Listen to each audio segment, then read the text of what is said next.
What's good, everybody? This is Dario Hunt from Living Life Fearless. Welcome back to another entry into my Let's Talk Music series, where I give my overall thoughts and opinions about some of the latest albums, mixtapes, EPs, and projects to have crossed my playlist over the past week or so. But before we jump right into things, as always, if you are enjoying these videos, please smash that like and subscribe button for me, as it helps us out greatly.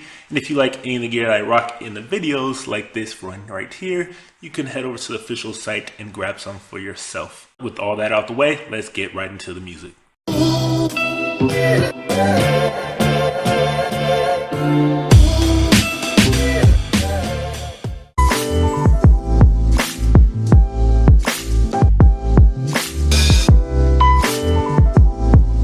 Coming in at a whopping 27 tracks, it can definitely feel and look a bit overwhelming and daunting when you first kind of take a look at what he has to offer. But in his typical fashion, a lot of the songs here I'm using usually because most of them are really kind of like interludes, are only coming in about 1.5 minutes to 2 minutes in length, with only a few, 3 minutes, 4 minute full length type of compositions in between. And that length is perfect when it comes to Flying Lotus, because if you do not know, he is a highly experimental producer and artist, where he incorporates all types of different elements of like funk and soul and jazz and hip hop and electronic, and mashes it all together into this own unique sounding way. And that sort of melding is on full on display here, even though this actually feels like it might be his most accessible project to date.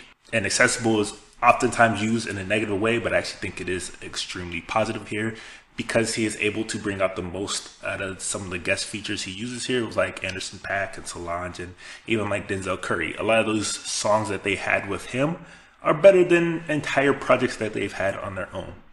Just saying. And I just love the full-on buffet of sounds and things that he tries here.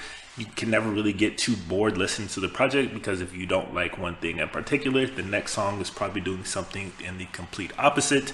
And those 1 minute, 1.5 minute interludes really give you a proper, time to breathe and kind of recollect yourself before he heads off into another kind of crazy, unexpected direction.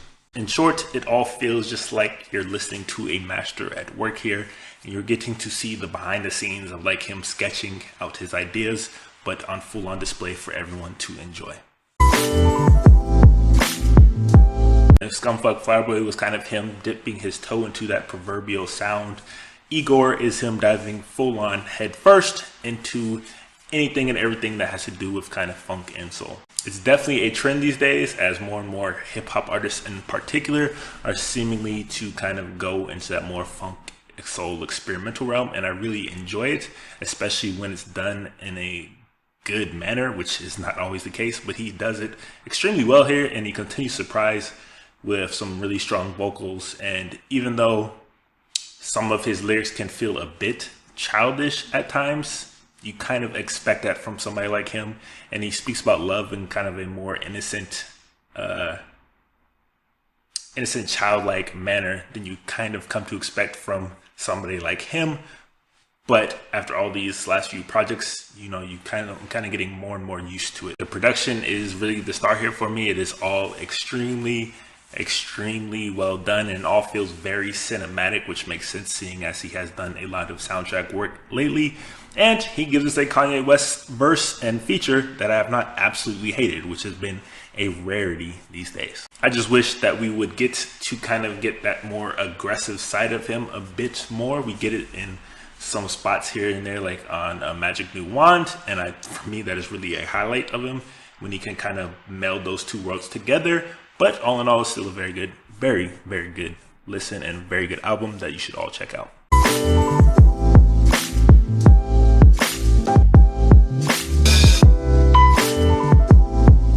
I know, a DJ Khaled album that is not absolutely trash.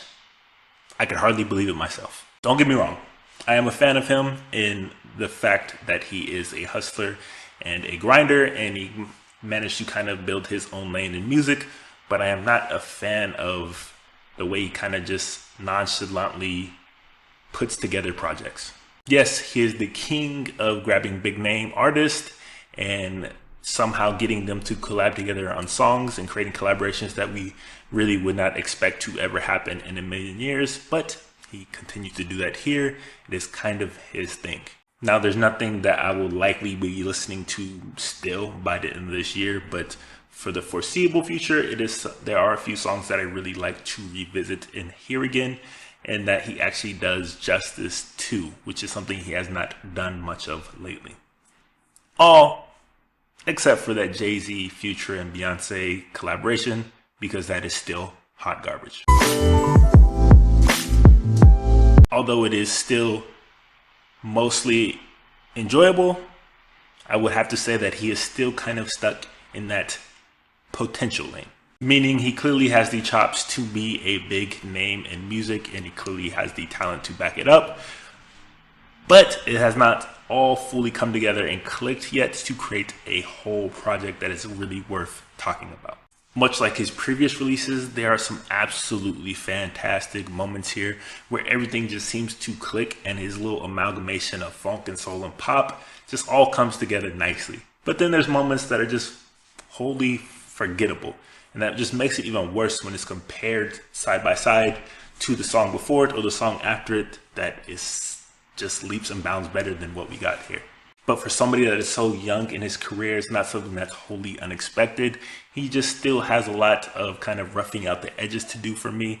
And even though the moments that kind of break through and shine the brightest are extremely bright when they shine, there are still a lot of dull moments here that don't fully elevate him to that next level. Seeing the 16 track length of I Am Easy to Find, and not just that, the actual length of the songs here, even as a national fan, I was a bit worried, because I don't even think the national fan would be able to make it through the slog of a 16 track, 4+ minute long project from them. Because let's be honest, they can be a bit monotonous at times. They have a clear style, and there's nothing wrong with that. It's just better when that style is taken in smaller doses. But I have to say that I was mostly happily surprised, because even though it is 16 tracks and it's still a very lengthy project that I still found myself kind of struggling through towards the end, they do mix things up a lot more, particularly with the vocals, because it is not just Matt Benninger singing the whole time. And people who know his voice knows that it can be kind of one note feeling at times. But bringing in, gospel choirs and bringing in a lot of outside female vocalists really break things up and kind of add a nice bit of pep, even though it doesn't fully alleviate the fact that at 16 tracks it is entirely still too long. But at the least, there are those moments and kind of freshness that it brings to it that helps alleviate some of those concerns. And it's a sound and direction that I would love to hear from them even more in the future, because the bounce between, Matt and these vocalists, I think, was extremely well done, and it brought a lot of new to them that can really, I think, take them to a next level. But 16 tracks is still too long for a national project.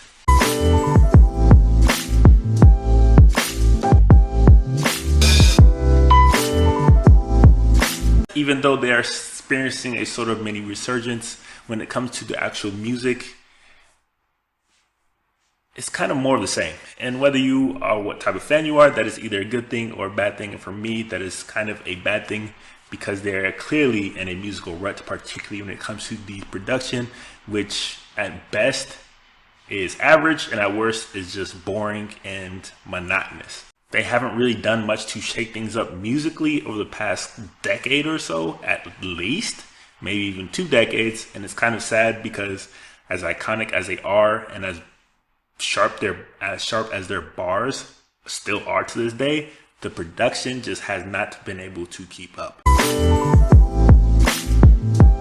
I've never been the biggest Interpol fan, but I did enjoy their last project. I think they shook things up enough to kind of make them sound fresh.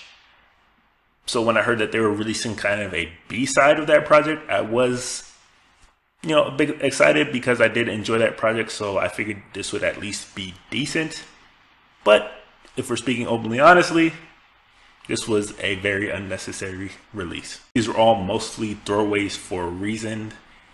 They just don't really live up to what came before, and they don't do anything new, and it's just wholly unremarkable. Despite finding somewhat of a kind of re-emergence in music thanks to Sting and their Ho Hum joint album last year, I don't really think that warranted a full project from him. And much like that kind of Ho Hum project he did with Sting, this one here is just fairly average, generic pop reggae music. And when there's so many more artists and acts out there doing far more interesting things in reggae and kind of island type music, this is just feels hollow. I would have never imagined that I would ever hear in 2018, hey, can you throw that Shaggy on? But after listening to this project, I still won't be hearing, hey, let's throw that Shaggy on. But that's it for this week's Let's Talk Music. What do you guys think about the albums that I talked about? Which ones did you love? Which ones did you hate? Is there anything that you are particularly listening to? Is there anything that I did not talk about here that you think I should talk about, or that I should at least check out and give a listen to? Let me know in the comments down below. As always, if you are liking these videos, please smash that like and subscribe button for me. And if you like any of the gear that I rock in these videos like this, you can head over to the official site and grab some for yourself. But I will be back shortly with another one of these. Until then, I will catch you guys soon. Peace.